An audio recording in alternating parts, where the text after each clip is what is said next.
Pekerjaan yang pertama dilakukan oleh Fadlan adalah harus berdialog dengan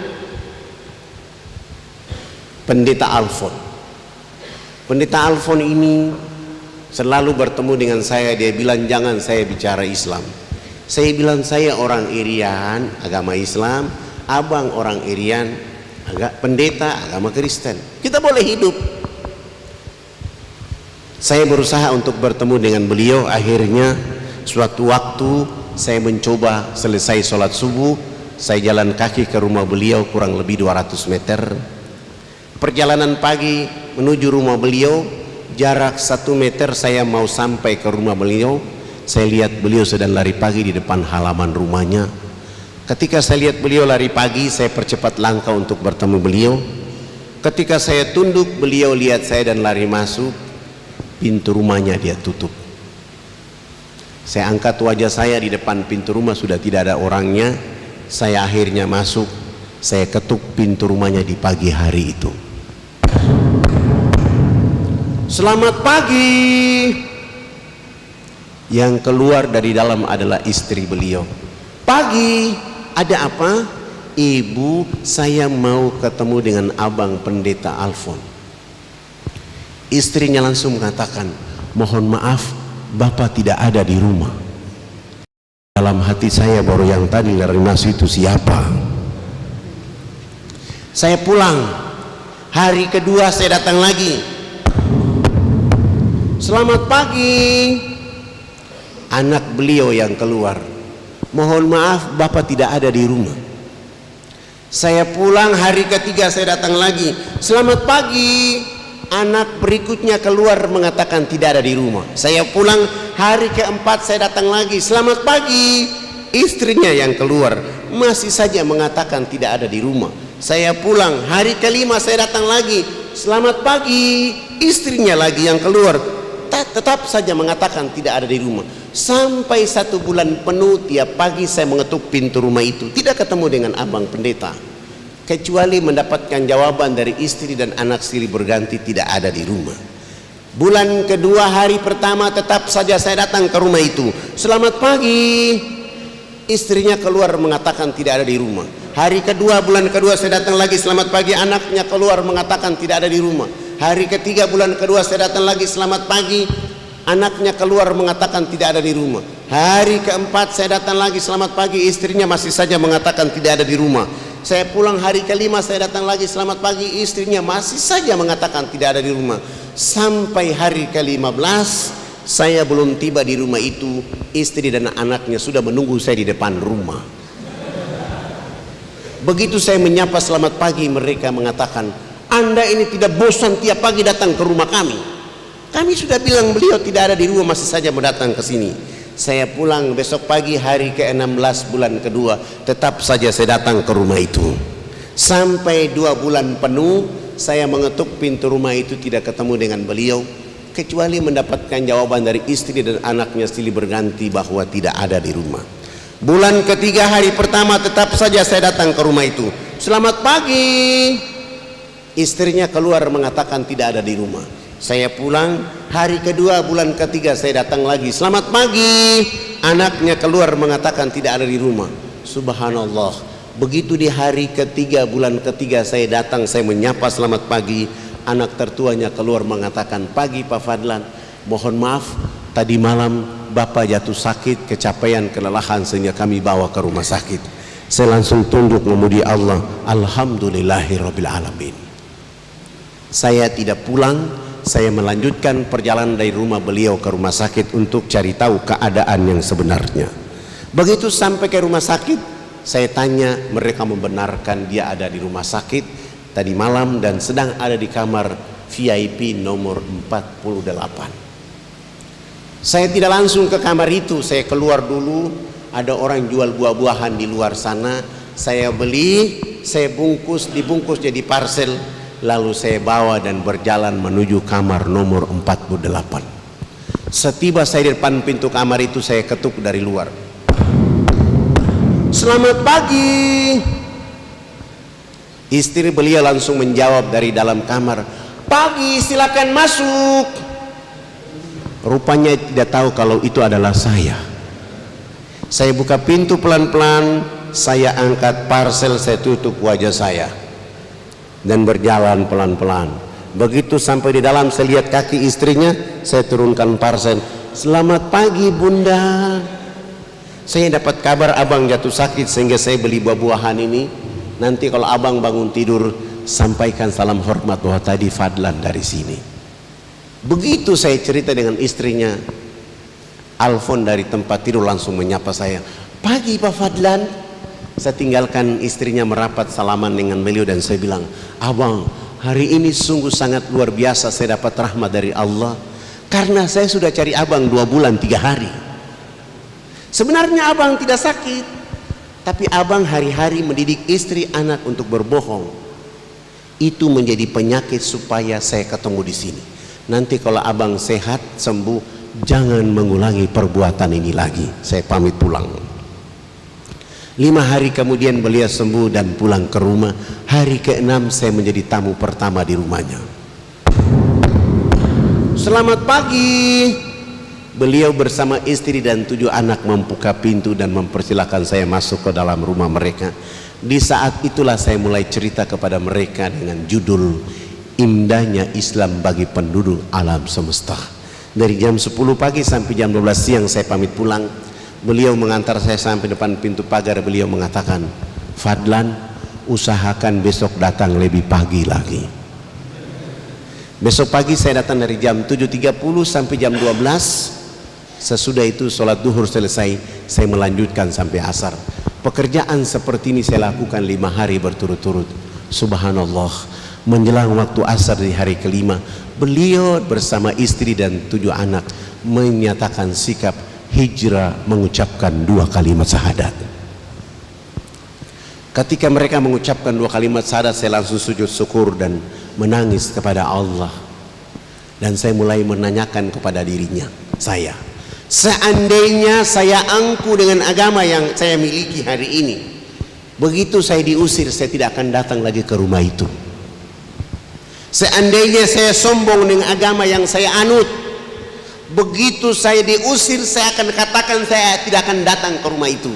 Terima kasih Allah ya Rabb, Engkau telah menanamkan kesabaran kepadaku tentang pekerjaan ini, dan hari ini Engkau telah menghadiahkan kepada saudaraku, mereka menyebut namamu dan menyebut nama Rasul Muhammad sallallahu alaihi wasallam. Keluarga ini hijrah, saya ada sedikit uang, sewa rumah yang sedikit besar, saya pindahkan mereka dan menuntun mereka untuk sholat 5 waktu dan menuntun mereka untuk bisa baca Quran. Nama Alfon saya ganti dengan nama Abu Sofyan. Begitu hari Jumat sudah mulai masuk ke masjid, sholat Jumat, sholat asar, sholat maghrib, sholat isya, sholat subuh. Tapi begitu hari Minggu pagi, orang masih menunggu dia di tempat lamanya dari jam 6 pagi sampai jam 11 siang. Tidak mungkinlah Abu Sofyan ke sana karena sudah takbir.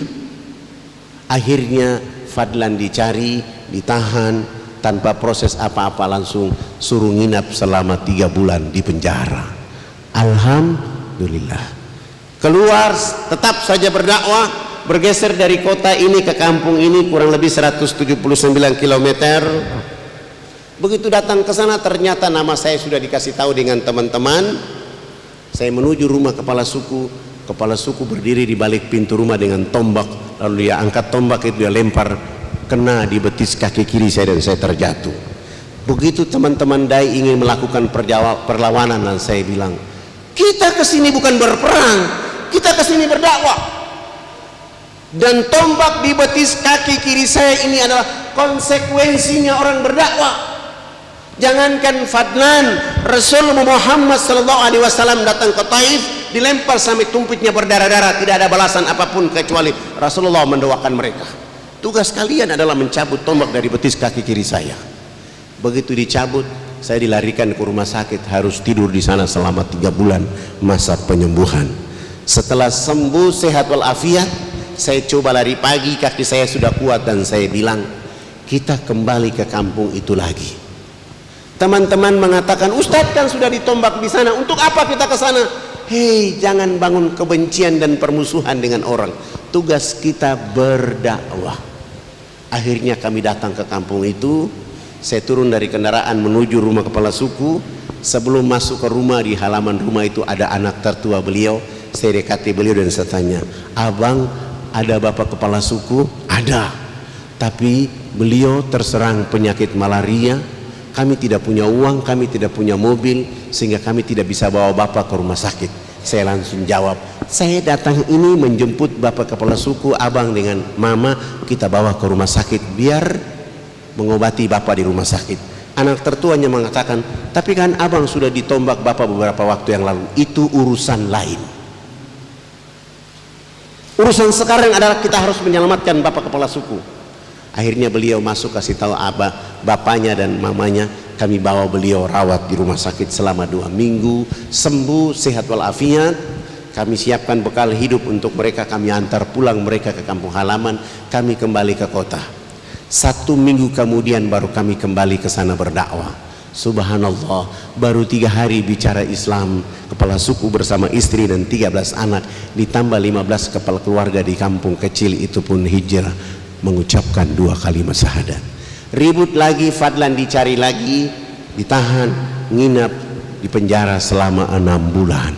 Alhamdulillah, setelah 6 bulan itu selesai, keluar tetap saja berdakwah, bergeser di atas ini. Subhanallah, baru 2 bulan berdakwah, Allah kasih hidayah kepada 30 kepala keluarga. Ribut lagi, Fadlan diambil lagi untuk nginap selama 9 bulan di sana. Hari terakhir dari bulan ke-9 keluar, orang yang mengambil saya di 3 bulan pertama, 6 bulan kedua dan 9 bulan yang ketiga, dia buka gembok itu dan dia maki-maki saya di sana. "Ruangan ini tidak ada wajah orang lain kecuali Anda ini. Kenapa Anda tidak takut?" Saya bilang, "Saya bukan maling, saya bukan pembunuh, saya bukan penjahat, saya juga bukan pemberontak. Saya hanya ingin mencerdaskan saudara-saudara saya di negeri ini agar pasti tunduk memuji Allah Subhanahu wa Ta'ala. Kalau abang mau menangkap saya, silahkan.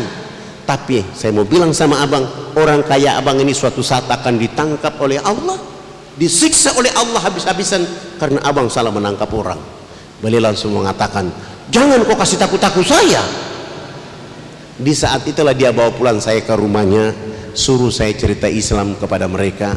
8 jam kemudian beliau bersama istri dan 5 anak pun hijrah mengucapkan 2 kalimat syahadat. Saya mulai berpikir, tidak ada pekerjaan yang paling asik di dunia ini kecuali berdakwah.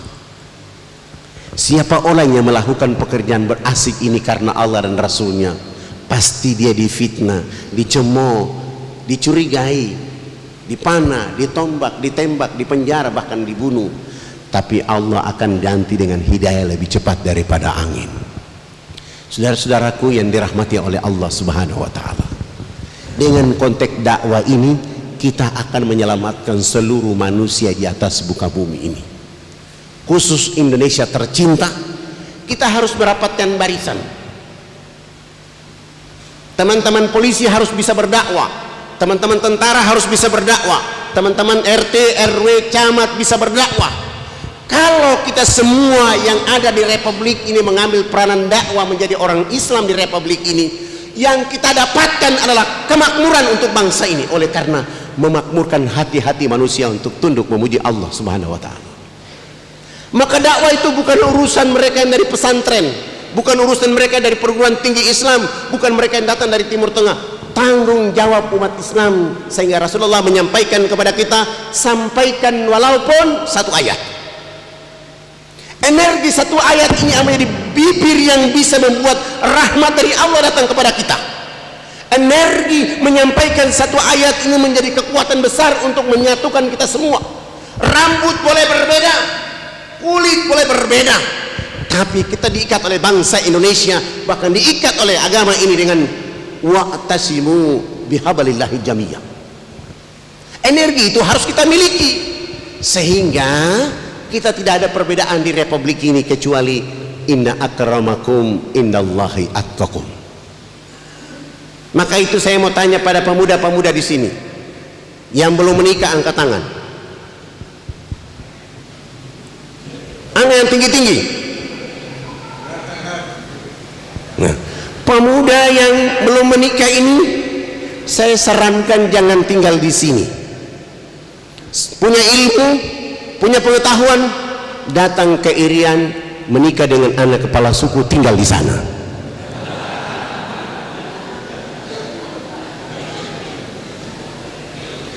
Kalau tinggal di sini, nikah sama orang di sini, anakmu anak Jawa. Tapi kalau nikah dengan anak Irian, anakmu adalah anak Indonesia. Warnanya coklat-coklat, keriting-keriting. Itu Indonesia. Ini harus dibangun oleh kita, sehingga semangat menjaga Indonesia dengan dakwah menuju kemakmuran dan kebangkitan bangsa ini. Itu yang kita belum punya sampai hari ini.